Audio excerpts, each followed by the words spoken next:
Hola, my name is Joyce Martinez Sledge, and I'm the Executive Director of Cultura Local ABI. Cultura Local ABI is a nonprofit that celebrates and builds awareness as well as educates on the diverse, beautiful heritage and cultures that exist in our communities. We celebrate the people, their traditions, their heritage, their language, their cuisine, as well as the many traditions that exist in their cultures. We are so glad that you have joined us. Today, we're going to be celebrating and focusing on a tradition that is found in Mexico and many Latin American countries, and that is Dia de los Muertos. Dia de los Muertos is a beautiful tradition that focuses on remembering those who have passed and gone on before us, their lives, their story, their legacy, as well as the things that made them who they are, the things they love to eat, the games they played. It's a great time to get together as a family and share and remember our loved ones. Dia de los Muertos falls on November 1st and 2nd. The Aztecs, as well as the Toltecs and the Olmecs and the Nahua people believed that this is a time where the deceased loved ones came and visited their loved ones. They believed it was a day where the heavens and the sky opened up and the bridge between the living and the non-living connected. And one of the things that they did was they built altares and had offerings for those loved ones. It was like welcoming home someone and a relative that hadn't come to visit in a long time. So some of their favorite foods were shared, some of the games were played, and their pictures were set out on altares.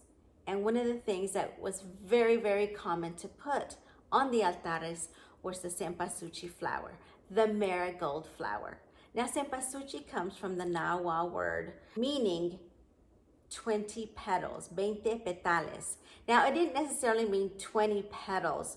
It was more figuratively thought of as a flower with many petals. And if you can tell with a real cempasúchil flower, you can tell the beautiful many petals that create this flower. And so that's where the cempasúchil word came from, literally meaning a flower with many petals. And again, from the Nahua languages, 20 petales. And we're going to be creating that same effect today on our cultural workshops, Marigolds and Mariposas. Let's go ahead and get started, and we'll get our supply list ready. We have a very short supply list this time, and so here are the things that you will need for today's workshop. You will need a glue gun, a pair of scissors, and you will also need some felt. Sheets of felt. These can be found in your local craft store. Now, we chose to get colors that are representative of our cempasúchil flowers. And so we have bright, vivid colors. We have a magenta here. We also have a very bright yellow, you can tell, and then as well as a darker yellow. So a lot of cempasúchils come in many colors, but some of the prevalent ones are this vivid bright yellow, magenta, and then an orange, as well as a darker yellow. So cempasúchil flowers have a very strong aroma and fragrance. And the Aztecs believed that this aroma and this strong fragrance helped guide their deceased to their homes or to the panteon or the grave sites where they would greet their loved ones. Let's go ahead and get started. We have different sizes here that you can choose from, that you can create. We have the very tiny little cempasúchils here. We also have one that's a little bit larger, and even this one here we created with using the light yellow, the bright one, as well as that darker orange. So let's go ahead and get started, and we'll create a small one.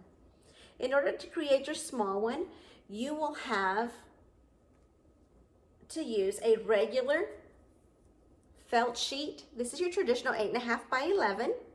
And so what we're gonna do with that one is we're gonna go ahead and fold that in half. Now, cempasúchil flowers grow wildly in central Mexico. You find them a lot in Michoacan.